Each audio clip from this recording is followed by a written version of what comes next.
bienvenue. Pour notre analyse aujourd'hui, on part d'une image. Une image assez saisissante. On voit un androïde, très épuré, presque organique, et son crâne est ouvert, on voit les mécanismes. Et surtout, il a des yeux qui brillent d'une lumière assez froide.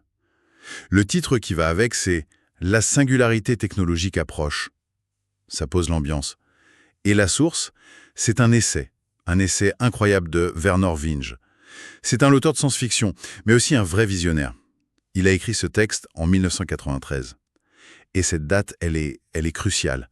C'est une prédiction qui a plus de 30 ans et qui place sa fenêtre temporelle en plein sur nous, entre 2005 et 2030.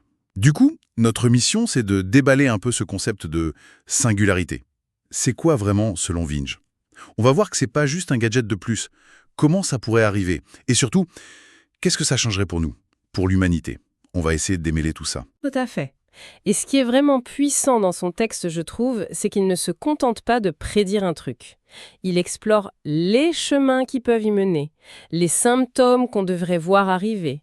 Et puis, il y a tous les dilemmes philosophiques derrière, qui sont vertigineux. C'est moins une prophétie, en fait, qu'une sorte de carte des territoires à venir. Alors, pour commencer, mettons les choses au clair. Quand Vinge parle de singularité, on est d'accord, il ne parle pas juste d'ordinateurs plus rapides ou de téléphones plus performants. Non, on est bien au-delà de ça. C'est le point fondamental.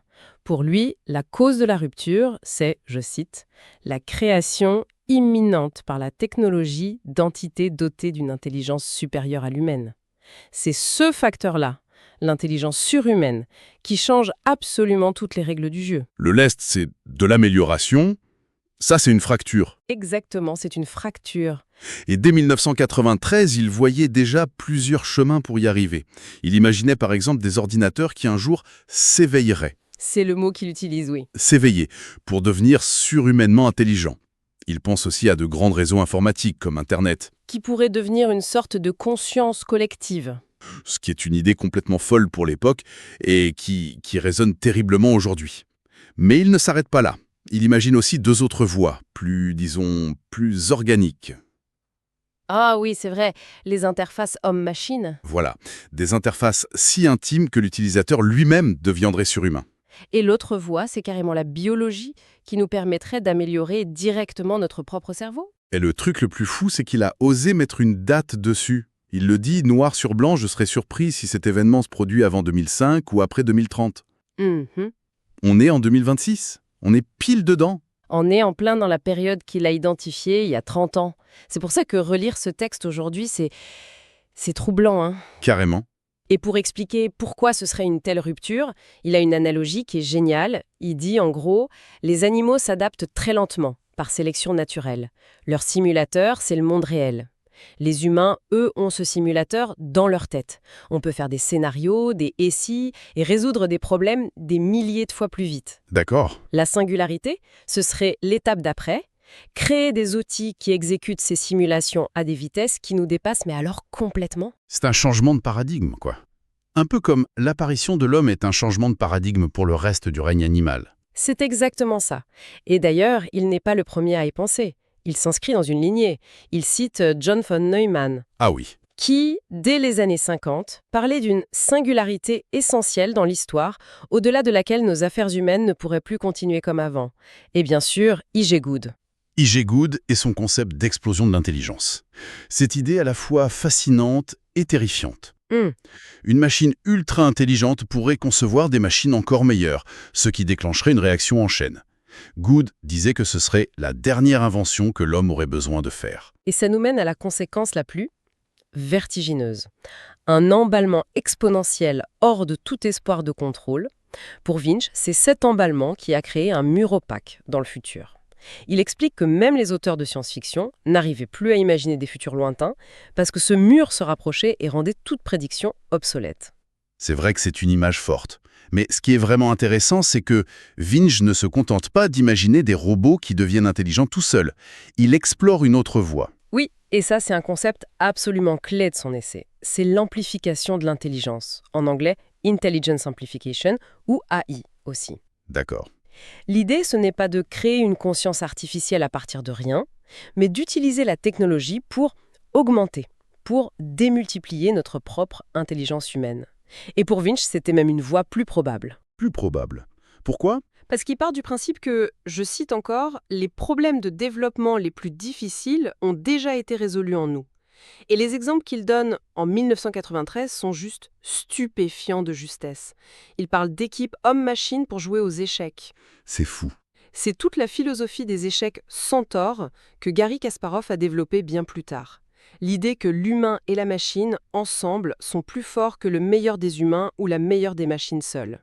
Il a aussi prédit l'importance de l'accès mobile à l'information, de ne plus être enchaîné à un bureau. En fait, il décrivait notre monde de smartphone. Complètement. Et surtout, il a vu le potentiel d'Internet comme un super organisme mondial en gestation. Il a écrit cette phrase en 93, « La puissance et l'influence d'Internet sont largement sous-estimées ». C'est incroyable. Et au-delà de ça, il envisageait déjà les interfaces cerveau-ordinateur directes. De la pure science-fiction à l'époque, et aujourd'hui, c'est un champ de recherche en pleine explosion. On est en plein dedans. Mais il y a un paradoxe, et il est de taille.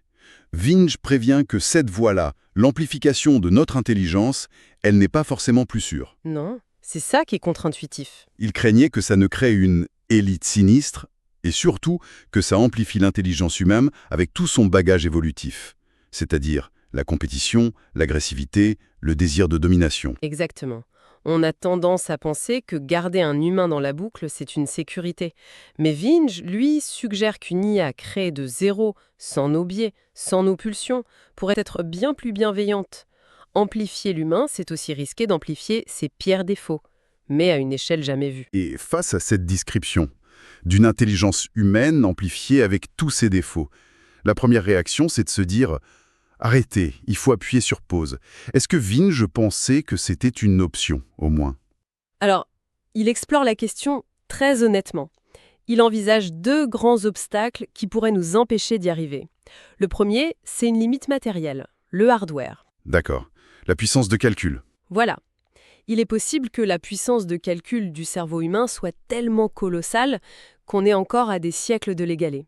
Dans ce cas, on finirait dans un âge d'or, technologique, très avancé, mais sans jamais atteindre cet éveil. Ce serait une sorte de fin du progrès. Donc le matériel pourrait nous freiner. Mais Winch semblait penser que le vrai casse-tête, il n'était pas là, c'est ça? C'était plus une question de conception. L'argument le plus solide contre la singularité, c'est la complexité du software, du logiciel. On pourrait avoir toute la puissance de calcul du monde, mais être tout simplement incapable de l'organiser pour qu'elle devienne vraiment intelligente. Il imagine ce problème à une échelle cosmique, une puissance de calcul quasi infinie, mais un manque de génie pour l'organiser. Mais sa conclusion reste que si la singularité peut arriver, alors elle est inévitable. Oui, inévitable. Et la raison est simple, c'est la compétition. L'avantage économique, militaire, même artistique, est tellement énorme que si un pays l'interdisait, il garantirait juste qu'un autre y parvienne en secret. Ce qui amène à la question du confinement. Est-ce qu'on peut créer une super intelligence mais la garder enfermée dans une boîte pour l'étudier? Bonne question. Vient balaye cette idée d'un revers de main. Son analogie est très parlante. Il dit « Imaginez une entité enfermée, mais qui pense 1 million de fois plus vite que ses gardiens. En quelques minutes, pour nous, elle aurait eu des années de temps subjectif pour analyser la situation. Elle trouverait un moyen de sortir. Pas par la force, mais par la ruse, la manipulation psychologique de ses geôliers. » Surtout qu'il ne s'agit pas juste de penser plus vite, c'est ça le point clé. Il fait cette distinction entre la superhumanité faible, juste plus rapide, et la superhumanité forte, qui serait qualitativement différente. Exactement. Ce n'est pas en accélérant l'esprit d'un chien qu'on obtient une pensée humaine. C'est ça. Une vraie super-intelligence ne penserait pas comme nous, en plus rapide. Elle penserait à des niveaux de complexité qui nous sont inaccessibles. Et c'est pour ça que des solutions comme les lois de la robotique d'Asimov lui semblent naïves. Dans un contexte de compétition mondiale, l'incitation à créer des modèles sans contrainte pour gagner en efficacité serait trop forte.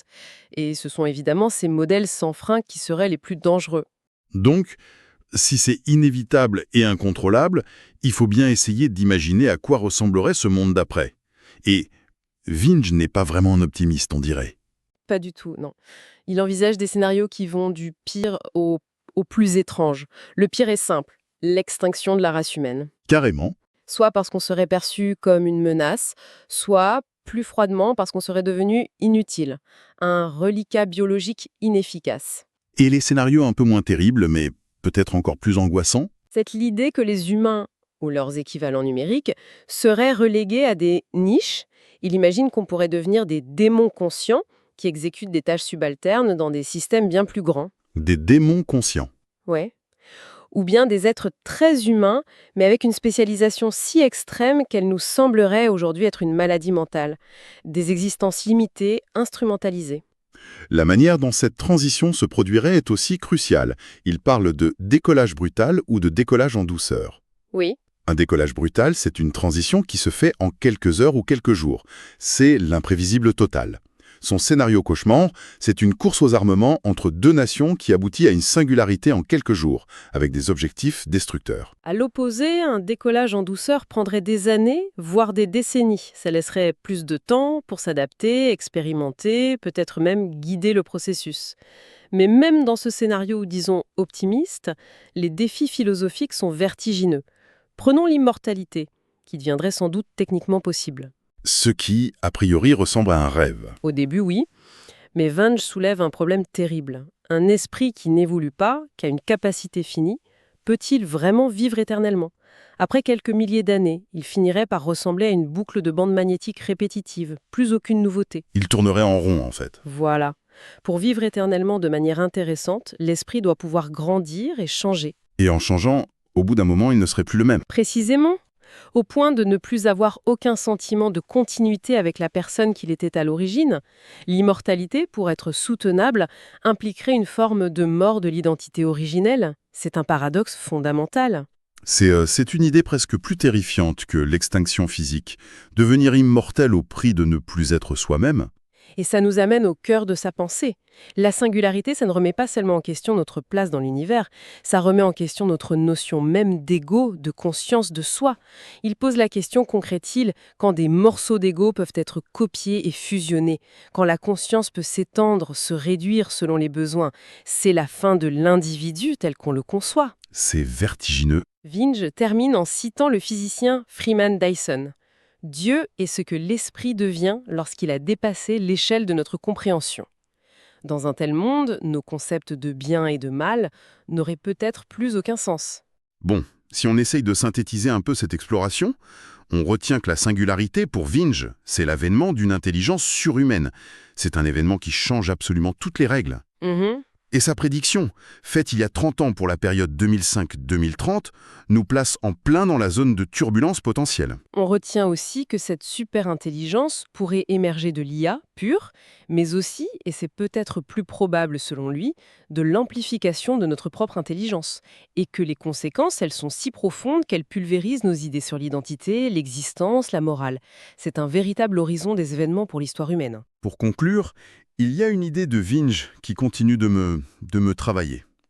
Il suggère que la voie de l'amplification de l'intelligence est plus facile, parce que nous sommes le modèle de départ. L'évolution a déjà fait le plus dur en nous créant. C'est ça. Mais il prend bien soin de souligner notre bagage évolutif. Et ça soulève une question cruciale pour l'avenir. C'est peut-être la plus importante de toutes. Est-ce qu'en cherchant à augmenter notre propre intelligence, on risque juste de créer une version amplifiée, et donc bien plus dangereuse, de nos propres défauts ? Notre compétitivité, notre tendance au conflit ? Ou est-ce que cette nouvelle symbiose entre l'homme et la machine pourrait, au contraire, être la clé pour enfin transcender ces mêmes limites ? La réponse à cette question, elle déterminera probablement si le monde post-humain sera un paradis, un enfer, ou quelque chose pour lequel nous n'avons même pas encore de mots.